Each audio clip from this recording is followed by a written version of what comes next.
Pensamento e Vida, obra do Espírito Emmanuel, pela psicografia de Francisco Cândido Xavier. Novamente estamos aqui, seu Ronaldo Moraes e eu, para fazermos essas reflexões dessa obra que tanto nos ilumina a mente e toca o coração. Seu Ronaldo. E nós sempre agradecemos esse nosso relacionamento neste dia e desejamos que a cada dia possamos entender melhor nas nossas reflexões sobre a obra de Emmanuel. E hoje leremos a mensagem 16, Vocação. A vocação é a soma dos reflexos da experiência que trazemos de outras vidas. É natural que muitas vezes sejamos iniciantes nesse ou naquele setor de serviço, diante da evolução das técnicas de trabalho que sempre nos reclamam novas modalidades de ação. Todavia, comumente, retomamos no berço a senda que já perlustramos, seja para a continuação de uma obra determinada, seja para corrigir nossos próprios caminhos. De qualquer modo, o título profissional, em todas as ocasiões, é carta de crédito para a criação de reflexos que nos enobreçam. O administrador, o juiz, o professor, o médico, o artista, o marinheiro, o operário e o lavrador estão perfeitamente figurados naquela parábola dos talentos de que se valeu o Divino Mestre para convidar-nos ao exame das responsabilidades próprias perante os empréstimos da bondade infinita. Cada espírito recebe, no plano em que se encontra, certa cota de recursos para honrar a obra divina e engrandecê-la. Acontece, porém, que, na maioria das circunstâncias, nos apropriamos indebitamente das concessões do Senhor, usando-as no jogo infeliz de nossas paixões desgovernadas, no aloucado propósito de nos antepormos ao próprio Deus.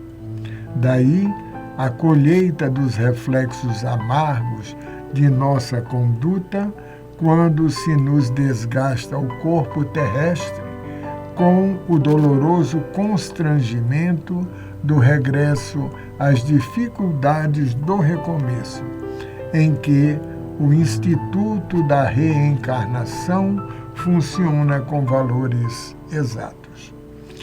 E como cada região profissional abrange variadas linhas de atividade, o juiz que criou reflexo de crueldade, perseguindo inocentes, costuma voltar ao mesmo tribunal onde exercera as suas luzidas funções com as lágrimas do réu, condenado injustamente, para sofrer no próprio espírito e na própria carne as flagelações que impôs, noutro tempo, a vítimas indefesas.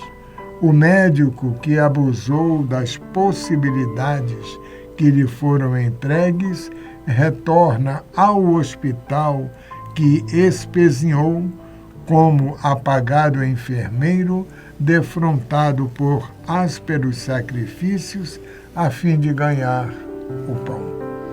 O grande agricultor que dilapidou as energias dos cooperadores humildes que o céu lhe concedeu para os serviços do campo, vem, de novo, a gleba que explorou com vileza de sentimento na condição de pobre lidador, padecendo o sistema de luta em que aprendeu moralmente as esperanças dos outros.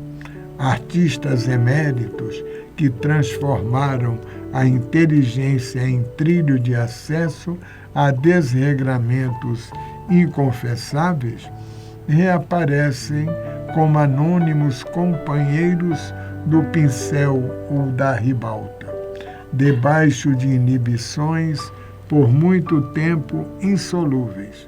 A feição de habilidosos trabalhadores de última classe, mulheres dignificadas por nomes distintos, confiadas ao vício e à dissipação, com o esquecimento dos mais altos deveres que lhes marcam a rota. Frequentemente voltam aos lares que deslustraram na categoria de ínfimas servidoras, aprendendo duramente a reconquistar os títulos veneráveis de esposa e mãe. E, comumente, de retorno suportam preterição e hostilidade, embaraços e desgostos por onde passe, experimentando sublimes aspirações e frustrações amargas. Porquanto é da lei que venhamos a colher os reflexos de nossas próprias ações, implantados no âmbito alheio, retificando em nós mesmos o manancial da emoção e da ideia, para que nos ajustemos à corrente do bem que parte de Deus e percorre todo o universo para voltar a Deus. E esse fechamento aqui, o último parágrafo no finalzinho, ele nos fala a corrente do bem que parte de Deus e percorre todo o universo para voltar ao próprio Deus. Veja que coisa interessante. Isso nos mostra que Deus cria as suas obras, cria as criaturas, os espíritos, e lança para que esse filho, ele vá, ele progrida, ele evolua e volte como Deus que de fato é. Porque aquilo que nós sempre brincamos, né? Se um filho de gato é gatinho, um filho de cachorro é cachorrinho, um filho de urso é ursinho, o que seria um filho de Deus? Isso. Deusinhos. Deus. Só que nós somos Deus pequenininhos. Estamos todos aprendendo.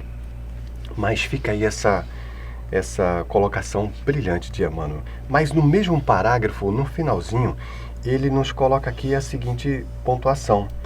É de lei, venhamos a colher os frutos das nossas próprias ações. Ou seja, é da lei que nós venhamos a colher os frutos de nossas próprias ações. Aquilo que nós sempre falamos aqui. Nós sempre colheremos aquilo que plantarmos. Nós sempre deixaremos de colher aquilo que deixarmos de plantar. Se nós fizermos o bem, inevitavelmente colheremos o bem. Se nós fizermos o mal, inevitavelmente colheremos o mal. E uma questão que a gente vai aprendendo dia a dia é que tudo do universo é regido por leis divinas. Tudo, né? Brilhante. A palavra, o pensamento, a ação, isso em nós. Sim. Aí você olha o universo, que a gente, a olho nu, é muito pouco, né? Então a gente percebe a perfeição da obra. Da criação. Da criação. Sim. E até nos mostra um Deus que normalmente nós desconhecíamos, pelo menos nas mensagens que nós estamos vendo, né? Como você diz aqui no final, não é, que tudo que percorre o universo sai de Deus e retorna a Deus. E nós estamos recebendo o que sai dele, passa por nós e retorna. Ou seja, se não houver esse ciclo, porque eu às vezes imagino que muitas coisas que retornam a ele de nós é da nossa imperfeição ainda. Mas o que veio dele não Tudo é perfeito, Tudo é perfeito. inclusive a própria criação. Exatamente. Mas, Sr. Ronaldo, veja que coisa interessante. Lembrando você que nos acompanha que o capítulo é vocação. Estamos no finalzinho, mas vamos voltar lá para o começo? Primeiro parágrafo. A vontade é a soma dos reflexos da experiência que trazemos de outras vidas. Ou seja, a vocação é a soma de tudo que nós experienciamos. O que você faz hoje é um pouco do que você traz lá atrás. Talvez você agora me ouve e fale assim, poxa vida, mas eu já estou com 20 anos, 30, 40 anos, eu não descobri ainda o que eu vim fazer. Às vezes temos tantas qualidades que ficamos perdidos nessa imensidão. É a mesma coisa assim, se você vai sair, você tem só um par de sapatos, você não tem escolha. Isso. Agora, se você é uma centopeia e tem 200 pares de sapatos, você fica, meu Deus, eu vou usar qual? Aí fica aquela... Por quê? Porque você tem muitas escolhas. As escolhas, ela cria essa confusão mental. E nós todos temos talentos, porque não existe uma criatura que não tenha seus talentos, que não tenha suas competências. O problema está na diversidade, na complexidade, no excesso de informações, no excesso de possibilidades e na nossa imaturidade para não perceber a nossa essência. Não é verdade? E completando a primeira frase, Hugo, que você leu, olha o que diz aqui. Cada espírito recebe, no plano em que se encontra, certa cota de recursos para honrar a obra divina e engrandecê-la. Brilhante. Isso também, Emmanuel, como sempre, nos chama a responsabilidade. Isso. Inclusive, aqui no texto, ele fala da parábola da semeadura, dos talentos, que todos nós temos talentos. É uma passagem que Jesus entrega talentos, ou melhor, ele conta a história de um senhor que entrega talento aos seus digamos assim, colaboradores, e cada um usa os talentos de forma diferente. Uns multiplicam esses talentos, outros enterram esses talentos. Mas, como Jesus nos dizia, uma lâmpada que se acende não é acesa para colocar embaixo da mesa, ela é acesa para colocar no teto, porque no teto ela clareia muito mais. Os talentos que nós temos têm que ser colocados em prol do outro. Isso. Um dos sentidos, as pessoas me perguntam, Sr. Ronaldo, o que você acha que é o sentido da vida? Eu falo, o sentido da vida é sentir. Isso. E o propósito da vida é servir. Servir, exatamente. Então, Emmanuel nos chama a essa responsabilidade aqui. Não é verdade?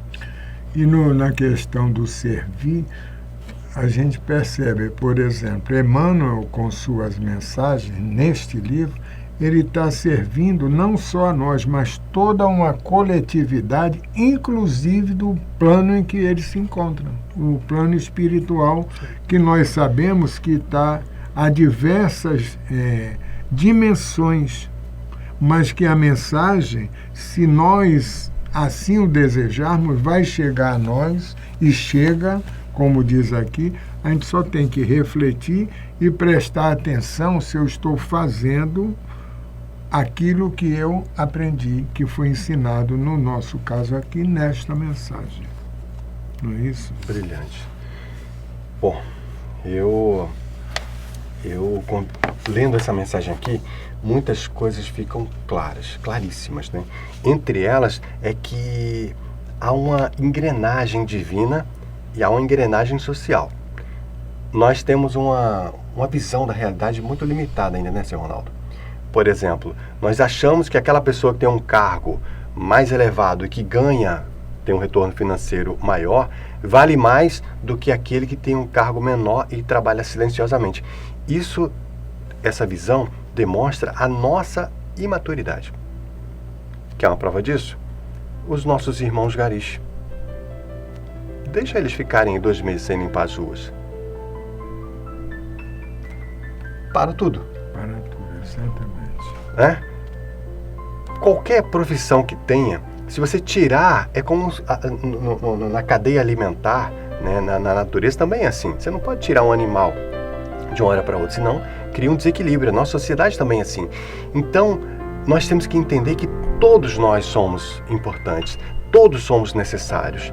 Você que me ouve, a sua profissão, seja lá o que você faça, se você bom, a sua profissão tem um valor, e se você colocar mais amor, consciência e dedicação, o seu trabalho vai ser ainda mais importante. Então, passemos a valorizar o nosso trabalho, a nossa colaboração, não supervalorizar, porém valorizar, porque nos valorizando equilibradamente, naturalmente, valorizaremos os trabalhos dos nossos irmãos.